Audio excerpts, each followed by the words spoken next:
The sky above Ithra was burning, and Sarene ran through the smoking streets with her son in her arms, while fire lit the horizon and towers fell in the distance, and screams filled the air all around her. Kale coughed against her shoulder, and his skin was pale, and his eyes half closed, and his breath came in short, weak gasps, while Sarene held him tighter and whispered soft words that were drowned out by the chaos. Her people were losing, and everyone knew it, and the enemy had come from the void without warning and without mercy, and every stronghold had fallen one after another until only this one remained. She turned into a narrow alley with cracked walls on both sides and slid behind a crumbling structure while shadows flew past above her, and she waited with bated breath, hoping the enemy drones would not scan this path. Kale shivered against her chest, and she pulled the old cloth tighter around him and kissed the top of his small head while her eyes searched the sky and her mind raced through every option left. There was one last way out, and it was dangerous and forbidden, and it went against everything her people believed, but she had no choice anymore. The human ship. Buried in the canyon beyond the ruins, it was an old wreck found decades ago and declared off limits by the elders, and her people feared it deeply, for it came from a species long feared and never trusted. But Sarene had studied the humans in secret, and she remembered their stories of courage and cruelty, and she knew their machines were fast and powerful, and maybe, just maybe, it could carry them away from this dying world. She moved quickly, now sticking to shadows and broken walls, as the sound of battles grew fainter behind her, and the wind picked up dust and ash and carried the smell of death. Kale stirred slightly and whispered something she could not understand, and she gently kissed his forehead and promised again they would leave. Soon they would find peace. They would find a place to heal. At the edge of the city, she slipped through the breach in the wall and looked out at the dead canyon beyond, where black rocks and broken machines lay under a red sky, and she ran again, heart pounding, legs burning, lungs aching. When she reached the wreck, she stopped and stared for a long moment. It was bigger than she remembered, rusted and covered in soot, but still whole, its sharp lines and strange markings looking almost alive under the flickering sky. She climbed into the ship through a side panel and found the controls half buried in dust and wires, and she placed Kale gently in the padded seat beside her and began to work. Her fingers moved quickly, pressing buttons, flipping levers, and whispering old codes passed down in whispers from the forbidden archives, and the ship groaned in protest as power returned and the lights flickered on one by one. A voice crackled through the speakers, speaking a language she barely understood, but she followed the blinking lights and symbols, trusting her instinct and her desperation. Outside, the wind howled louder, and a dark shape flew overhead, and her heart stopped as a beam of light swept across the ground, but passed over the ship without pausing. The engines roared to life, and the whole vessel trembled as dust rose around it, and Kale opened his eyes for a moment and looked at her with fear and trust and something else, something like hope. She took his hand and held it tight and pushed the throttle forward, and the ship lifted from the ground slowly, then faster, rising above the rocks and ruins below as the last of the city vanished in the fire behind them. The stars opened up before them, and she pointed the ship toward the uncharted space beyond where the maps ended, and only rumors remained, and she knew there would be dangers out there, but at least they would have a chance. A warning light flashed, and the ship shook violently, and something struck them from behind, and alarm screamed as she struggled to keep control, while Kale cried out weakly beside her. The left engine failed, and the ship spun for a moment before she regained balance, and activated the distress beacon, praying anyone would hear it, even if it was a human. Everything faded then, and the stars seemed to blur, and her vision dimmed as exhaustion took over, and she reached for Kale's hand again, and whispered one last promise before the dark took her.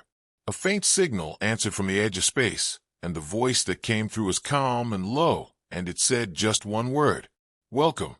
Sarene woke slowly, and her head felt heavy, and her body was weak, and her first thought was of her son, and her hands reached out blindly as her eyes opened to a strange white ceiling above her. The room was quiet and clean, with smooth metal walls and soft lights and strange machines that hummed around her, and there was a faint coldness in the air that made her shiver. She tried to sit up, but pain shot through her side, and she gasped and fell back against the soft surface beneath her, and then the door opened without a sound, and a tall figure stepped into the room. He was human. Sareen froze and stared as the man walked toward her with steady steps and calm eyes, and he was older than she expected, with short gray hair and lines around his face, and something cold in the way he moved. He wore a plain black uniform with no markings, and he held a small pad in one hand, and his voice was deep and quiet when he spoke. "You were lucky," he said. "Your ship was falling apart, and barely breathing. I brought you here, just in time." She opened her mouth to ask about Kale, but her throat was dry, and her voice cracked, and he seemed to understand, and handed her a small container with water that tasted strange, but clean. "Your son is alive," he said. Before she could ask, "I stabilized him first. He was the priority." Sareen felt a wave of relief, and her body relaxed a little, and tears formed in her eyes, but she wiped them away quickly, not wanting to show weakness. "Where is he?" she asked quietly. "What did you do to him?" "He's in another room," said the human, resting. "The medicine is working, but I had to make a few modifications. Your biology is very different." Her heart pounded at his words, and fear returned to her chest, but she nodded slowly, trying to stay calm, as she studied him carefully, looking for signs of threat or deception. "I am Dr. Elias Rook," he said. "I run this station alone." Alone. The word echoed in her mind, and raised more questions than answers, and she wondered what kind of human lived out here at the edge of nothing, surrounded by silence and stars and ghosts. "Why did you help us?" she asked, and the silence between them stretched too long before he answered. "Because you can help me." There was no kindness in his tone, no warmth, only purpose, and the weight of something unspoken. "What do you want from me?" she asked, and her voice was steady now. He looked at her for a long moment, and then turned and gestured for her to follow, and she hesitated only for a breath before standing slowly, her legs weak, but holding, and she followed him down a metal corridor lined with blue lights and thick doors. They stopped at one door that opened without a sound, and inside was another room filled with machines, and in the center was a chamber of glass with a girl inside. She looked human, but not completely, and her skin was pale, and her face peaceful, and she was asleep, or something close to it, with tubes and wires connecting her to the machines around her. "My daughter," Elias said. "She's dying." The words were cold and sharp and heavy, and Sareen said nothing as he stepped closer to the chamber and looked at the girl with something close to pain in his eyes. "I have tried everything," he said. "I searched every system, broke every rule, stole from those who called me a traitor, but nothing worked. Then I found records of your kind, and I knew the answer was there." "You want my blood," Sareen whispered. "I want a cure," he said. "I want to save her the way I saved your son." She turned and looked at the girl again, and felt a strange ache in her heart, at a familiar fear, a mother's fear. "What happens if I say no?" "Then you'll leave with your son, and I'll bury mine." The words hit her hard, and for a moment she could not breathe. "You killed others, didn't you?" she asked softly. "Others like me." He didn't answer, but the silence said enough.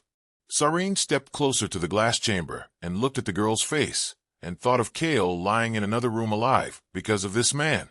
"If I help you," she said, "there will be rules, no more lies, no more secrets, and I want access to everything." Elias nodded once. "Done." She followed him back to the lab, and he gave her data on the treatment, and she began her work, silently reading, scanning, comparing, and the machines responded to her touch better than his, and she realized they had some connection to her people's old technology. While she worked, she asked questions, small ones at first, then deeper, and Elias answered with cold honesty, never lying, never pretending.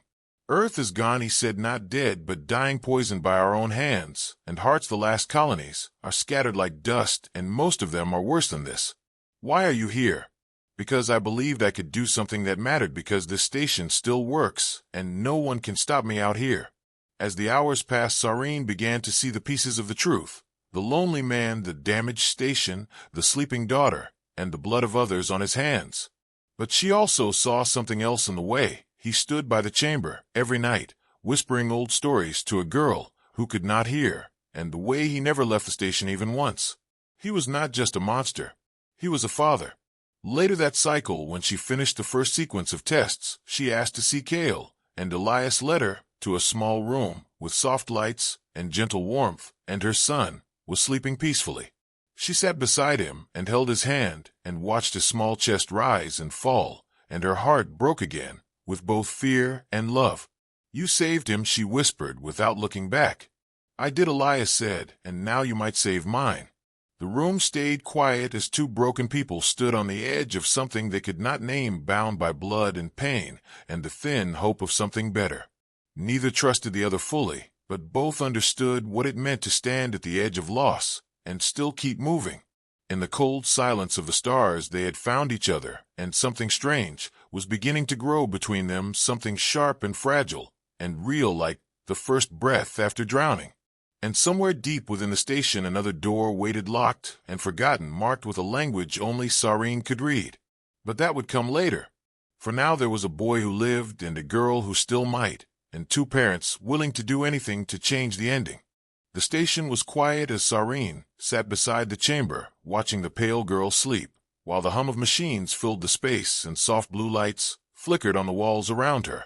Elias stood behind her, his arms crossed, his face still as stone, and his voice calm as he spoke again of the treatment, the risk, the need for speed, the narrow window before the girl's organs failed completely. Cyrene listened without speaking, her eyes fixed on the girl, her heart still torn between anger and something close to understanding, for she had seen the pain behind Elias's cold voice, the desperation behind his quiet steps. "What do you need from me?" she asked again, and this time Elias stepped forward and showed her a data screen filled with numbers, colors, and strange symbols, and pointed to one long column marked in red. "Your blood works," he said, "and your genetic patterns resist the decay, but it's not enough, yet your body is still adjusting to the human atmosphere, and I need more samples, more sequences, more compatibility."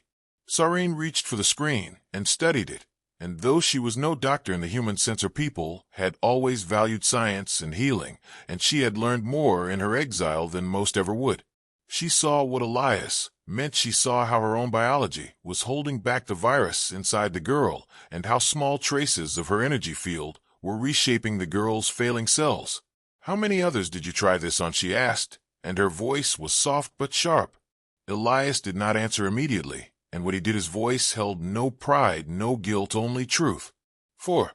She looked up at him slowly, and his eyes met hers, and neither blinked for a long moment. "They were already dying," he said. "No one would help me. I did what I had to do, and I will do it again if this fails."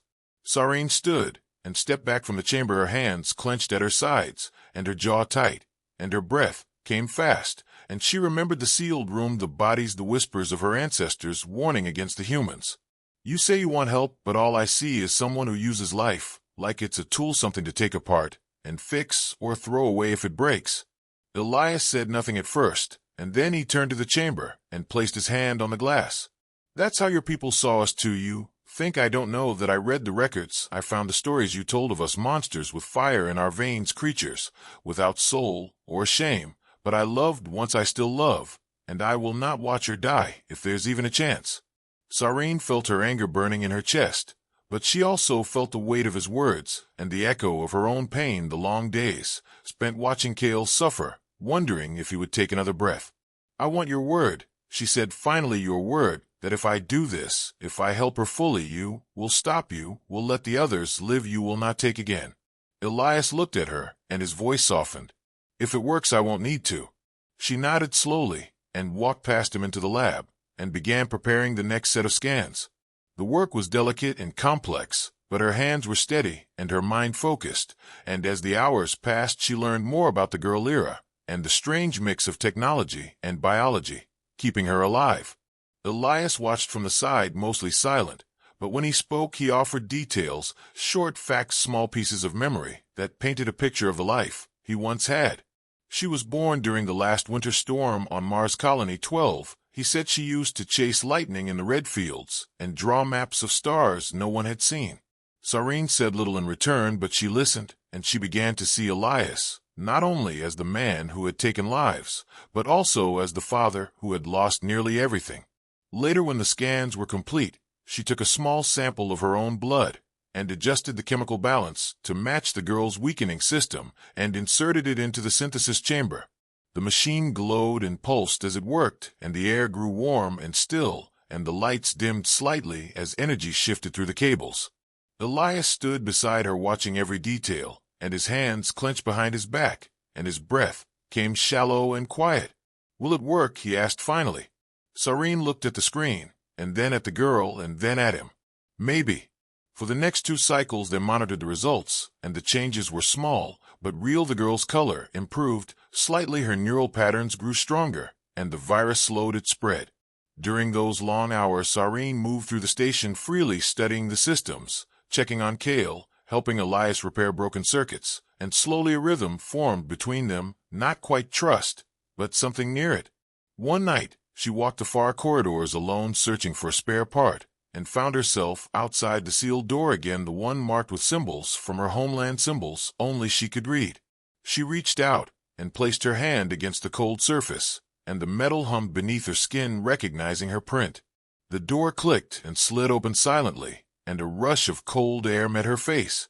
Inside the room were old records, damaged consoles, flickering lights, and more evidence of Elias's past work, rows of failed tests, failed trials, and forgotten names. She stepped forward and saw faces she did not know, and others she almost remembered from stories elders told of those who vanished without reason, and she felt sorrow rise in her throat. But then she saw something else. A panel left open, a small device glowing faintly with her people's ancient energy signature, and her eyes widened as she realized what it was. Not stolen. Saved. She turned as Elias entered behind her, his face unreadable. "You kept this hidden," she said. "I kept it safe," he answered. "You might need it one day." "Why?" "Because I believed someone like you would come, not just to save her, but to remind me what I lost." Sareen looked at him for a long time, and then closed the panel gently. "We finish the cure together," she said, "and after that we decide what comes next." Elias nodded once. Together. That cycle ended with Kale visiting the lab, holding his mother's hand, and staring up at the sleeping girl with quiet curiosity. "Will she wake up?" he asked. Sareen knelt beside him and brushed his hair from his face. "We hope so, little star, we hope she will." And Kale looked at Elias and said something that made both adults pause. "Maybe she will smile again if we all try harder this time." Elias looked away for a moment, and Sareen squeezed her son's hand, and in that small room, filled with wires and memory, and the echoes of too many choices of fragile hope, was born again. Not the end. Not yet. The silence of the station grew heavier as the days passed, and though the machines still hummed, and the lights still flickered, and the air still flowed through the vents, something had shifted between them, something deep and sharp and waiting. Sareen worked beside Elias in the lab, every cycle testing samples, monitoring Lyra's condition, watching the girl's brain signals pulse with quiet strength, and though her body remained still, her mind seemed to be reaching for something beyond the glass.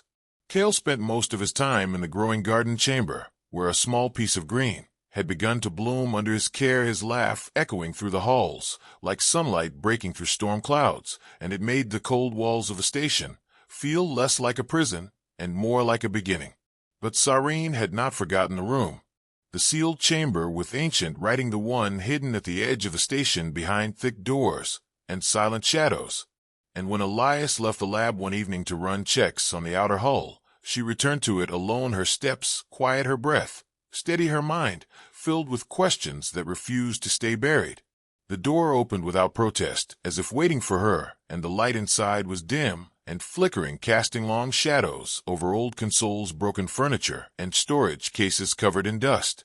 She moved slowly through the space, her fingers brushing across cold metal, her eyes scanning for signs, for clues, for pieces of a past Elias had never fully spoken of. Then she saw the data tablets stacked on a broken shelf, with names written in both human and alien language, names of those taken, names of those lost. And beside them were images. Sareen stepped back as her heart clenched inside her chest, and her legs felt weak. The faces on the screens were her people, not just strangers, not just the ones who vanished during the war, but elders, scientists, even children. They were shown in stages, before and after. Sareen covered her mouth as she stepped closer to the screen, showing a girl no older than Kale, her eyes dull, her skin gray, her body wired to machines, just like Lyra. "You said they were dying," she whispered to the empty room. "You said you tried everything else."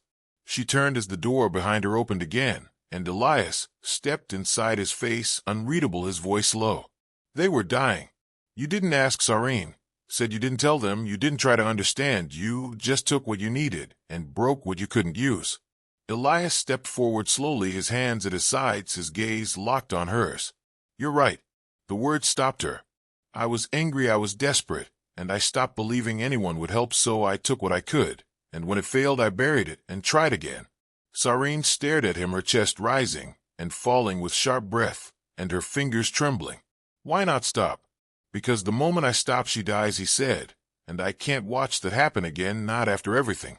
She turned away, her hands curling into fists as pain and rage twisted inside her, because she understood that feeling too well, the helplessness, the need to fight even when the cost was too high. "I came here to save my son, not to become part of a graveyard." Elias stepped beside her and looked at the same screen she had stared at. "You didn't become part of it, you changed it. The cure is working because you stayed, because you chose to help." "But at what price?" she whispered. Elias walked to a nearby panel and activated a recording, and Sareen watched as a version of him from years ago spoke to a camera, his voice raw, his face younger, but already tired. "They won't listen," he said. "They think I've gone too far. Maybe I have. But if this works, if she lives, then it will mean something. It has to mean something." The message ended, and the silence returned. "You never stopped being a father," Sareen said, "but you stopped being human." Elias nodded once slowly. "Then help me remember how." Later she returned to Kale, who was playing with a small flower that had bloomed under the artificial sun, and she knelt beside him and held him close, and he looked up at her with calm eyes that seemed to understand more than he should. "Are we still safe?" he asked. For now, she answered and kissed the top of his head. When they returned to the lab together, Elias had already begun integrating the final gene sequence into the synthesizer, and the girl's body was showing signs of improvement, but her mind remained silent, still trapped in a place between life and something else. "We need one last step," Elias said. "The neural bridge, her brain patterns are stable, but she's not waking." "What kind of step?" Sareen asked. "A memory spark," he said, "something that connects her back to herself, something strong enough to pull her through." Kale stepped forward, holding something in his small hands, a drawing he had made of the garden, the sky, the stars, and two people standing beside a girl. "Give this to her," he said. "Maybe she will remember being loved." Elias took the drawing and placed it in the chamber beside the girl's hand, then activated the neural pulse device, and the room filled with a soft glow as energy moved through the wires and light danced across the walls. Sareen held Kale's hand tightly as they watched the girl's eyes flicker once, then again, and then finally open. For the first time since she arrived, Lyra looked around the room, her gaze cloudy at first, then clear and full of wonder and confusion. Elias stepped forward, his hands shaking, and his lips parted with a name caught in his throat. "Lyra." The girl turned slowly, and her eyes met his, and for a moment the silence was so complete that it felt like time itself had stopped. Then she smiled. The sound Elias made was not a word, not a sound of joy or pain, but something in between, something raw and human and real. He reached for the glass and placed his hand against it, and she mirrored the motion, and Sareen looked away, giving them their moment, giving them space to breathe again. When they left the lab that night, Kale ran ahead into the corridor and laughed again, and the sound echoed like a new beginning. Elias walked beside Sareen in silence for a while, then finally spoke. "I don't expect forgiveness, not from you, not from anyone. I didn't come here to forgive," she answered. "I came to survive, and now we all have a chance to live."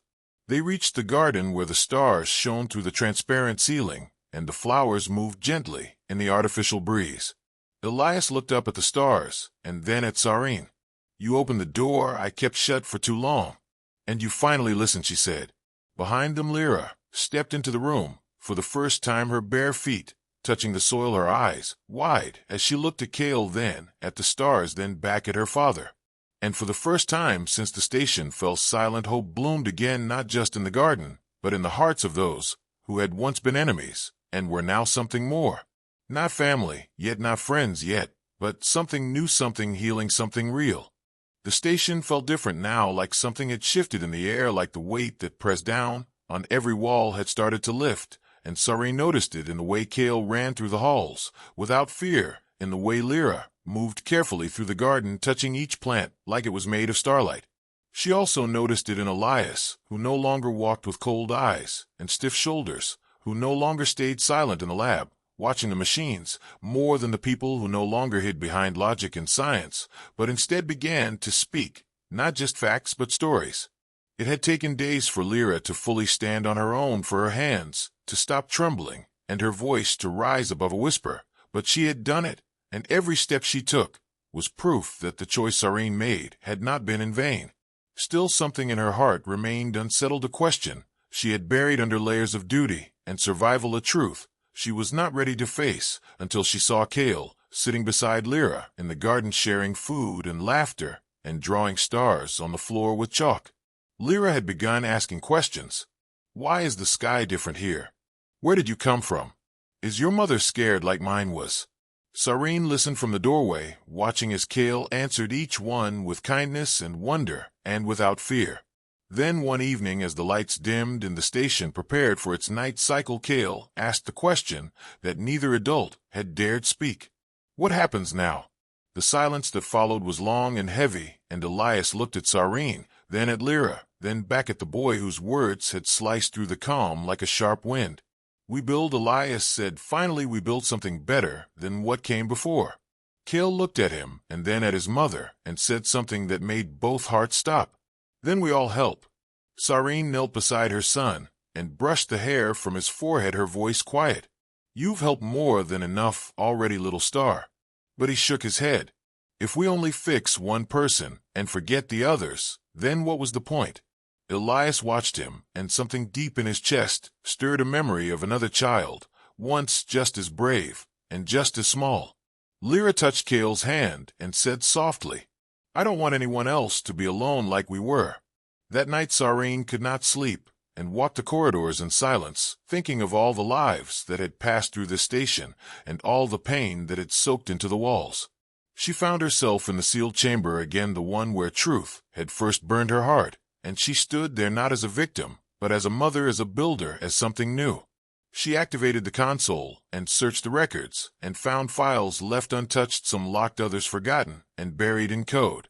There were names, coordinates, communication logs from distant outposts, requests for help, responses never sent, messages never answered, and her fingers moved quickly, pulling the pieces together. When she returned to the lab, Elias was already there, standing in front of a blank screen, holding a metal device, in one hand, his expression unreadable. You found something, she said. So did I, he answered. They stood in silence for a moment, then placed both devices on the same panel, and watched as the system merged the data and lit up with signals from the outer systems, far from the reach of any empire or colony. Survivors. There were survivors, scattered, broken, and hiding, but alive. And Sareen looked at Elias and saw the same fire in his eyes that had driven him to madness, now burning in a different way. This station can move, he said, not far, not fast, but enough to reach the edge. And after that, we build more. Kale entered the lab, rubbing his eyes and yawning, and when he saw the screen he smiled and said, Good. The next cycles passed in preparation, not with weapons or secrets, but with learning, sharing, rebuilding the systems, upgrading the power core, storing food, collecting data, mapping safe routes. Lyra joined Sareen in the lab every day, asking questions and learning faster than expected, her mind sharp, her thoughts clear, and she showed no signs of the sickness that once held her down. Elias began building new communication arrays and repairing broken parts of the station's hull, parts that had been left to rust and crumble and now shone with purpose. Kale created a map of stars where they could go, drawing colorful trails and marking each one with names of hope and laughter and life.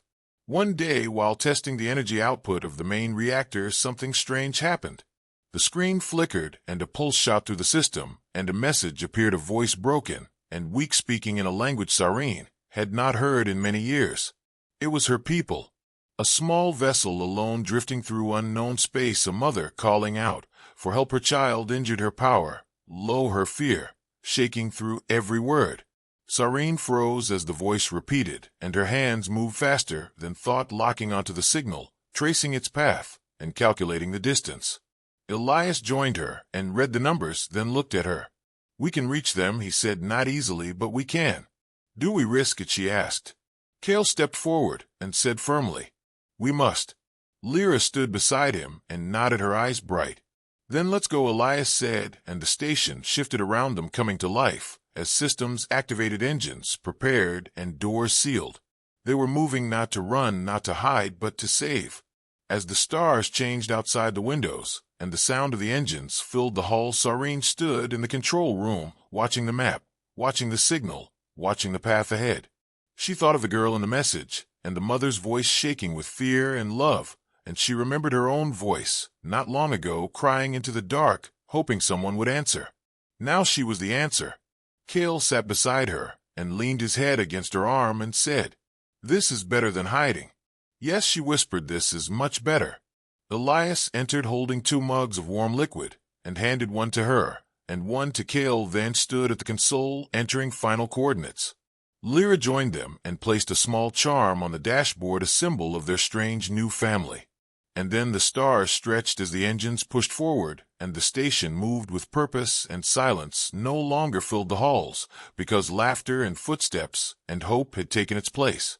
They had made a choice. Not to forget, not to escape, but to help. Together. The stars outside the window moved slowly as the station glided through the black sea of space, following the broken signal that had called them like a whisper in the dark. And inside the station, everything felt alive with purpose, with rhythm, with something new growing between every step and every breath. Sareen stood in the control room, watching the blinking dot on the screen, the one that marked the lost vessel, drifting far ahead, the voice from that vessel still echoing in her memory, the mother's fear, the child's pain, all of it burned into her heart, like a scar that had never fully healed. Elias sat beside her, adjusting the navigation lines with steady hands, his eyes never leaving the data, his mind calculating angles, speeds, risks, while Cale slept curled in a chair, holding a small stuffed creature Lyra had made from scraps. Lyra herself was in the lab, her fingers dancing across glowing panels, her body strong, her steps graceful, her voice now clear and curious, and always asking, always learning. And Sareen sometimes watched her with a strange ache in her chest.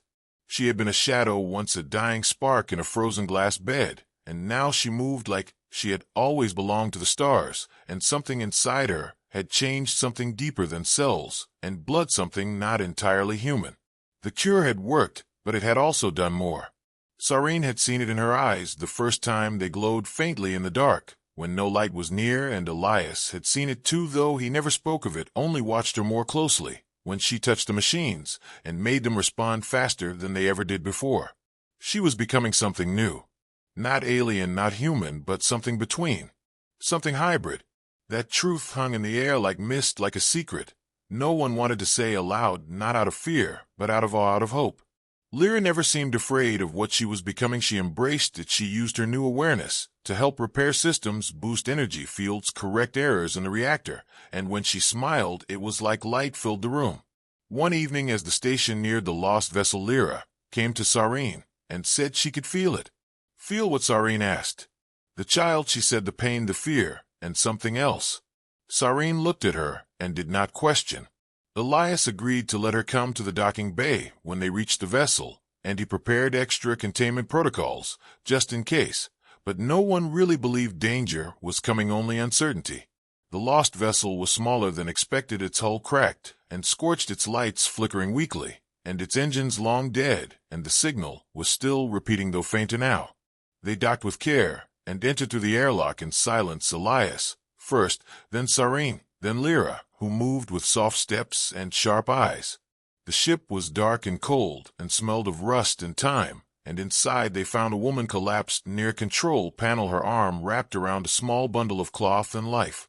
Sareen rushed forward and checked her pulse, still beating though weak, and then gently lifted the cloth and saw the child, a tiny girl with silver eyes and pale skin covered in burns and bruises, but still breathing. Lyra knelt beside them and placed her hand on the girl's forehead and closed her eyes. "She's like me," she whispered, "not the same, but close." Elias helped carry the mother and child back to the station and placed them in the med bay, while Lyra stayed by the girl's side, refusing to leave even when asked. That night Sareen found her still sitting there watching the girl's slow breathing and asked softly what she was feeling. "It's like she's reaching for something," Lyra said, "like she knows she doesn't belong, but wants to stay anyway." Elias monitored the scans, and confirmed the girl had a mutated gene similar to Lyra's, but more unstable, more chaotic, and without the original cure her body would fail within days. "I can give her my blood," Lyra said. Cyrene and Elias exchanged a look. "Your blood is not like before," Elias said. "It's different now. It might hurt her. Or it might save her," Lyra replied. The decision was not easy, but time was not on their side, and the mother remained unconscious, her body too weak to speak her story. So they prepared to transfer carefully with layers of checks and balances, and Cyrene watched every step, her heart full of worry and wonder and fear. When Lyra sat in the chair and offered her arm, she did not flinch, and when the machines began to hum, she simply closed her eyes and whispered something that sounded like a prayer, but in no language Cyrene knew. The blood flowed between them, glowing faintly, and the girl stirred once, then twice, and her body reacted violently, shaking against the bed. Elias shouted readings, numbers, commands, but Lyra remained calm, her voice steady, her presence like a shield.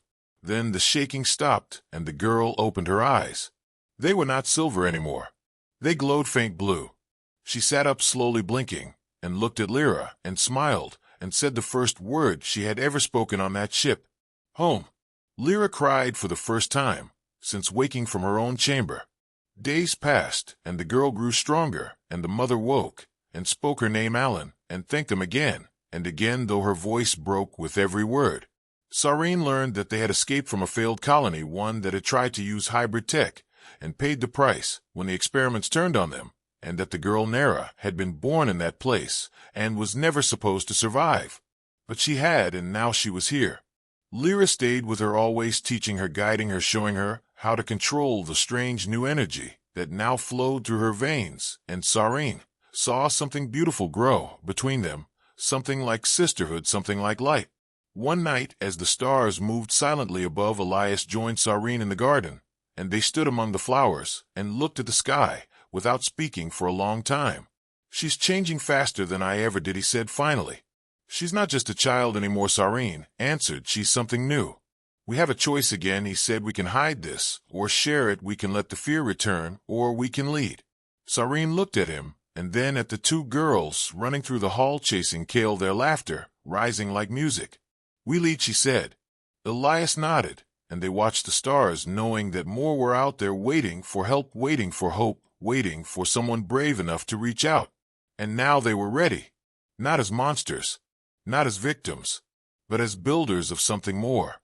The station floated quiet above a planet wrapped in storms, its surface dark and wild and hidden by clouds that never rested, and in the silence a signal called out again, not from a beacon, not from a machine, but from something older, something deeper, something alive.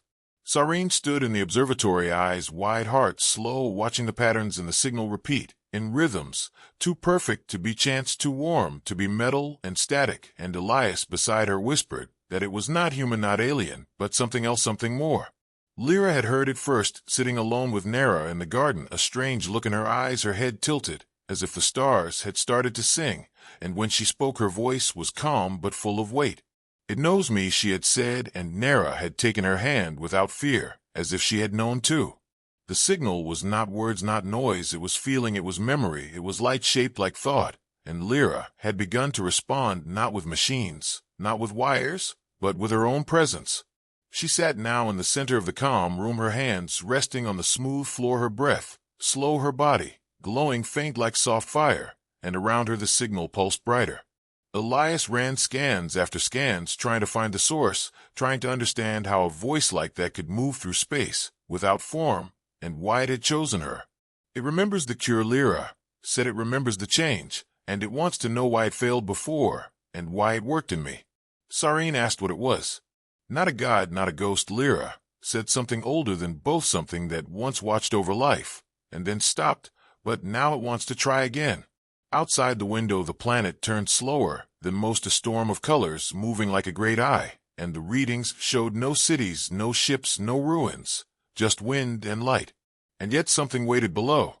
Lyra said she had to go down to speak to it, to show it what humanity had learned, to share what pain had made them understand, and Elias said he would not allow it alone, and Cyrene said they would all go together.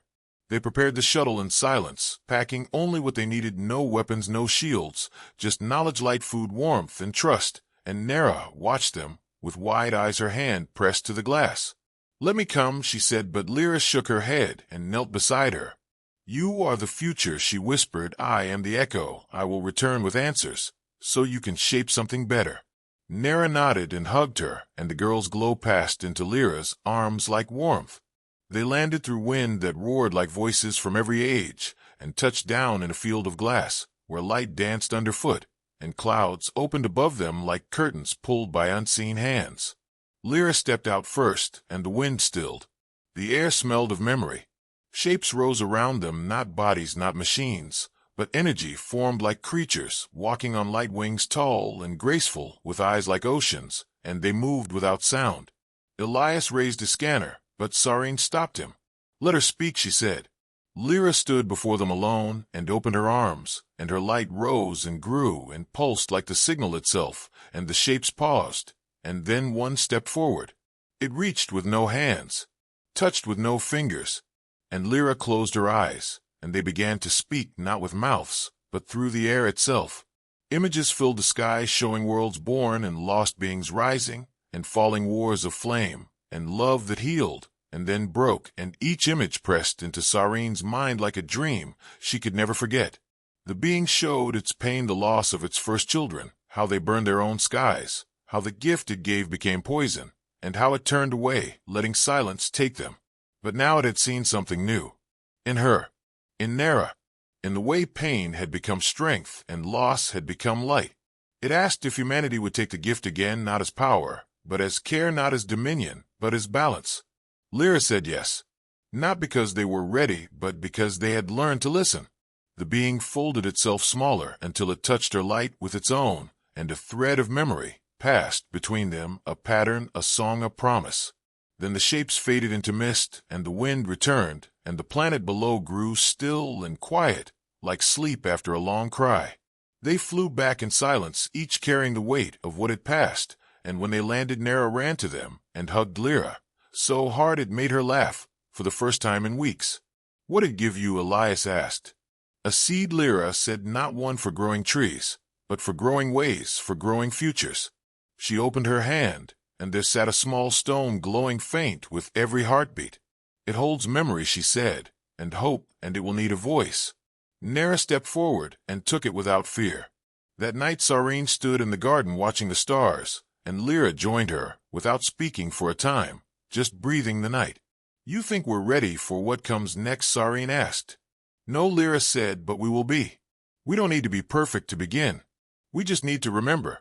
In the weeks that followed, the station changed not in shape, but in spirit. People worked with joy, with purpose, with care, and when Nera placed a seed in the center of the garden, the flowers began to grow brighter. Elias opened the calms to share the story, not as a warning, not as a call for war, but as a song of healing, of what could be, and soon voices began to return from other places, from other hearts, reaching out not with fear, but with wonder. They came not to take, but to learn. And the signal that once came from nowhere now came from everywhere. Lyra smiled and walked beside Nera every day, showing her how to shape the light, how to feel the pain in others, how to be strong without being cruel. And Sareen watched the two and knew that something new had begun. Not an empire, not a crusade, but a garden. And in that garden, they would grow tomorrow together, forever reaching higher, with every root and every breath, and every voice that dared to answer the signal with love.